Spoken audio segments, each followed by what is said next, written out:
Oh, I didn't see you there. I was sipping my water. Welcome to my humble Airbnb abode. I know why you're here. You wanna hear some very special travel stories that are chilling and give you all the warm, fuzzy feelings. Yes, that is what I will do. Okay, let's take a seat and come with me, shall we?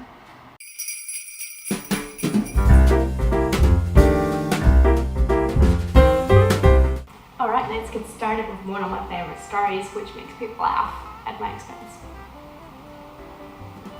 It all started on a sunny day in Maggie Island. Maggie Island is just off of the coast of Townsville on the east coast of Australia. It's a very nice little island with beautiful beaches, wonderful wildlife, and there's some good food there. It's a good day trip, or if you want to have some island life for a couple days. I stayed there for a week because I had a very terrible backpacker job and I tried to stick it out, but I couldn't, so I left it for a week. But before that, I wanted to see the island and just wanted to make the most out of a terrible time and grabbed one of my backpacker friends from the hostel and we just went to Nelly Bay and walked up to Jeffrey Bay, which is where they have beautiful rock wallabies. If you didn't know, wallabies are a subgroup of kangaroos. They're smaller, and rock wallabies, of all of the kangaroos and wallabies, are the most beautiful because they have the giant lashes. They look adorable. So knowing that, we grabbed some food.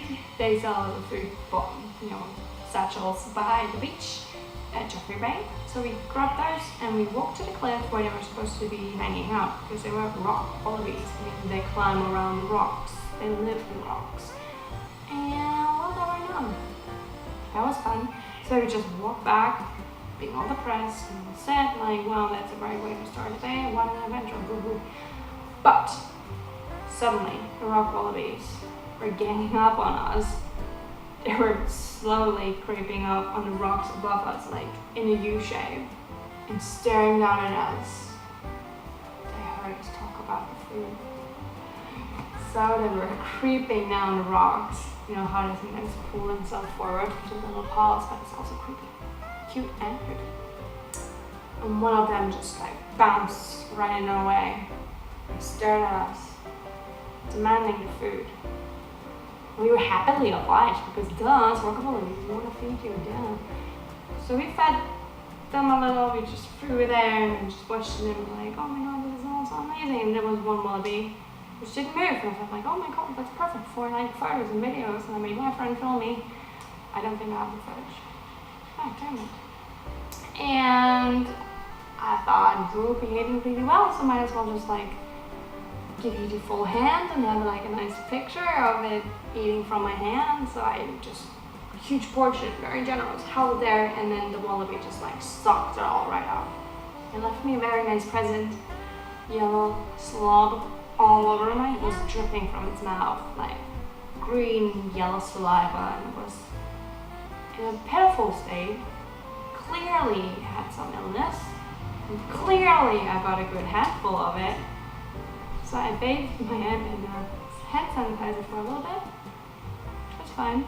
And we just traumatized as I was, raced back into the woods, which in hindsight might not be the best idea, because in Australia there's tons of creepy crawlers everywhere, so you can imagine us walking along the hiking path with oh god, no! So many insects. Spider webs blocking our way, we were running straight into them. Oh my god. That was wild, that was fun. Ugh. So by the time we made it to the concrete road, we were so happy that I literally tripped because I couldn't walk on even ground anymore. It hurt my ankle so bad, it hurt for an entire month, could barely walk. But I'm very determined, I'm very stubborn, so I decided we're just gonna go. I want to see the sunset at the fort, because in the middle of Magnetic Island, on top of a mountain, there's two forts they built in World War II to have a plan B in case there were bombings. They really anticipated the bombings to happen, so they wanted to evacuate people from Magnetic Island and Townsville and the region kind of, but it was secret. Because they were oh, we don't want people to actually know that we think we're gonna lose the war and we're gonna be attacked and humiliated. So they built these things, the islanders did, in secret, but they were really fast working at it, slaving. They had a road paved that was really state of the art because they built it on top of a mountain. They didn't just build it somewhere where, I don't know, it doesn't sound like a smart idea to me. Yeah. And they never finished it. They didn't finish it until the war was over. I think they even continued a little bit after it, because they were like not quite sure if it's like maybe comes in handy again, but it was abandoned at one point. And you can still see the outlines of all the buildings, and there's information boards and whatnot, but two of the buildings you can actually go up in, and there's the best view of the island, especially at sunset. Beautiful. But to get there, you also have to go back into the woods, walk on some hiking trails which are not that well marked or clear cut. So yeah, at one point we made it all the way up to Balding Bay, which turned out is a nudist beach, which we didn't know. So we just like, okay, thank you, we've seen enough. Walked back, skipped Radical Bay because we were like, do we know what's up there? But in our confusion, we got lost. But I didn't want to admit that, and I didn't want to go back. So I just was like, yeah, just go a forge away. It can't be that far. Like, it must be over there. I'm just gonna like go straight into the woods right here. And my friend was like, that's a dumb idea. I'm gonna wait right here. I'm like, nah, I'm gonna do it. I'll show you. So I just walked right into the woods, and after a couple of meters, I realized my mistake, but I was too proud of it, and I just walked a little bit further, and then suddenly I had to stop because the trees were literally shaking. Something was really unhappy of us. Their shrieks came from all over. Grunts, really angry, guttural grunts from the distance, slowly, but then with more speed, coming at me, shaking trees, shaking bushes.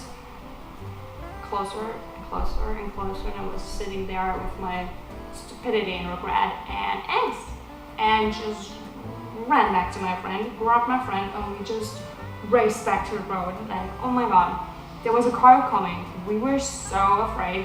We stopped the car, we ran onto the road, stopped it, we banged the doors, please let us on, this is a matter of life and death, something is chasing us, we don't know what it is, it's huge, it sounds really aggressive, it sounds like a giant pig. Because fun fact, 2 weeks ago, before this incident, I was in Darwin and we were doing a day trip to national parks. And while we were going through the woods, it was beautiful, but a wild boar appeared. I don't know how it can just appear out of nowhere, but it was there next to me, not even a meter away. It was this big, it was black, it was very imposing. Nothing happened, but it made me aware of the presence of boars. So that's what I figured in my panic-strained brain, that it must be a wild boar charging at us, and that's not a nice thing to encounter, and it's like very likely resulting in damage. I like to be undamaged, thank you. So we were like banging on those please, and just take us anywhere but here. And everyone was looking at us like, we're crazy people. I'm like, I saw it, there's like a boar, and it's grunting, and it sounds like a giant pig, and it was rustling, and then the entire car burst into laughter. We're like, what? Thank you for finding glee in our pain and anxiety, and please, like I was saying. And it took them a while to gain composure and actually enlighten us on why it was so funny that we were freaking out. Turns out that the wild animal we supposedly saw and was huge and giant and very angry and aggressive and was a koala. Don't get me wrong, koalas are actually not cute and cuddly and all safe, and no, they can be very dangerous. They have claws and they will use them, and especially during mating season, which it can be very aggressive, which, well, we've seen. But the thing is, if you go to Queensland, the koalas are the smallest size they can be, not really doing that much damage potentially. If you don't provoke them, we got out of there in time. But it turns out, koalas have the weirdest sounds. They really sound like an angry, constipated pig. That's also their mating call. So they do two things at the same time. Again, scare away any potential rivals and also attracting the females. And they didn't want us anywhere near the territory. So they let us very much know, audibly and physically, were shaking the trees because they're like lazy creatures. They don't actually want to move unless they really have to. So that worked. pretty much. I'm not really well enough. I don't know that. That's fun.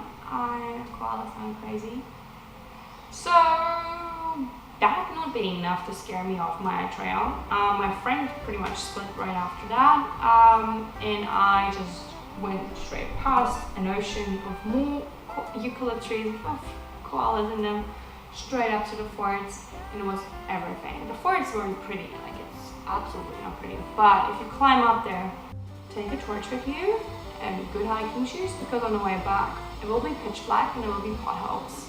And that's the story for today. I hope you liked it. Stay tuned for the next one in 2 days. And yeah, and you'll see the next chapter of my travel book stories. Oh, fun fact, I actually have a travel book with all of these stories in it. You can see it on Amazon. You can buy it in a Kindle version, in a hardcover version. I'll drop a link below. We're doing like the Icelandic people do and give the book for Christmas, and then everybody reads books on Christmas Eve. This is amazing. I love this tradition. I should make it a tradition here. I should do that.